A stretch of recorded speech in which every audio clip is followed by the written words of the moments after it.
Today, the subject at the Geek Bus is regret and lamenting one's age and the feeling that life has passed you by.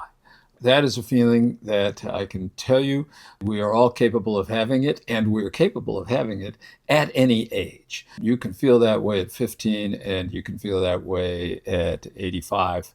You would think that it would be easier to feel that way or more difficult not to feel that way at an advanced age, but I think it transcends the age spectrum, honestly, in its ubiquity, with all of us on a bad day anyway, and some of us much of the time.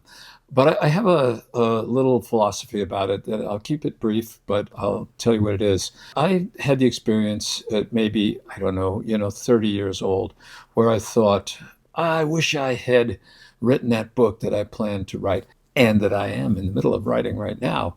But back then, I thought, dude, I wish you'd written that thing in your 20s, and now you're into your 30s, and it's too late.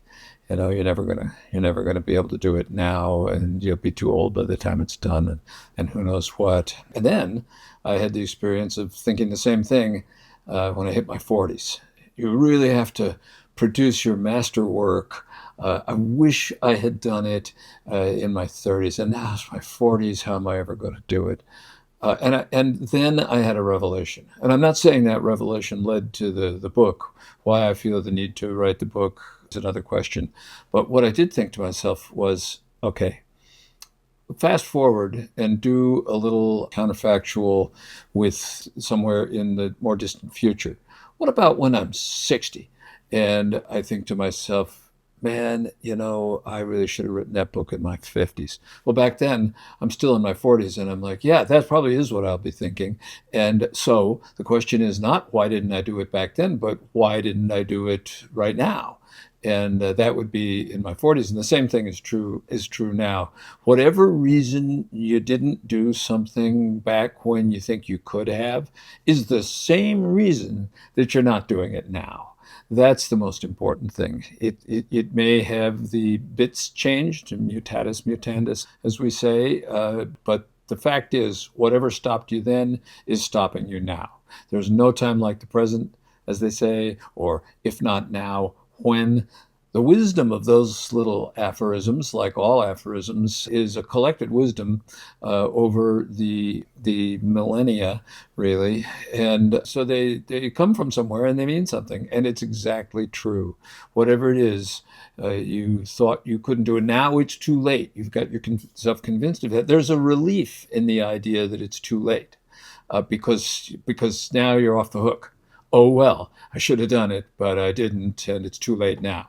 Well, that's never true. It's almost never true. It's true for some things, becoming a Major League Baseball player. It's true about that for me. I'm too old for that. But of course, that was not in the cards for me, even back in the day. But that notwithstanding, there are plenty of other things that it is not the case regarding. And it's important to keep that in mind. So the point is, there are things that stop us. And they are probably deeper kinds of work inhibitions and ideas that we shouldn't be doing something, or we're afraid of how much of our powers we have to turn up to, up to 11 in order to get some things done. Whatever it is, it still stops us. So when you find yourself regretting that you didn't do something, or regretting that you did do something, regretting particularly that you didn't do something when you could have, ask yourself why you're not doing it right now, and start doing it right now, and then see what you run up against. That's the thing. It's never too late, really. And if you can change your perspective, you can free yourself to do things or find ways to get them done, as I'm trying to do using these videos. A corollary to that is I wish that I had enjoyed my youth when I could have, and now I'm too old. And believe me, this is an easy thought to have as well. But from one perspective, you know more at your current age in all likelihood than you ever have before. You have more highly developed abilities at your current age than you ever have before in your life. So you are better equipped to enjoy yourself and enjoy the world of other people if that's in the cards for you and that's something you want. But whatever it is you do want, you are better equipped than ever to do so. So the same thing is true. You can find the ways that you can express yourself and enjoy yourself as well as you ever could right now. And now might be the time to start. Now, I know that's easier said than done. I wouldn't be a psychoanalyst and I wouldn't have a psychoanalytic practice were these things easy to conquer when you find yourself stuck in them. But the idea that you're too old is almost never actually true. It can be, but usually people aren't as upset about that because it is what it is, as they say. But the rest of it is, a thin gruel of excuses about what you can and can't do. And so there's that. Get out there and enjoy yourself and let yourself off the leash.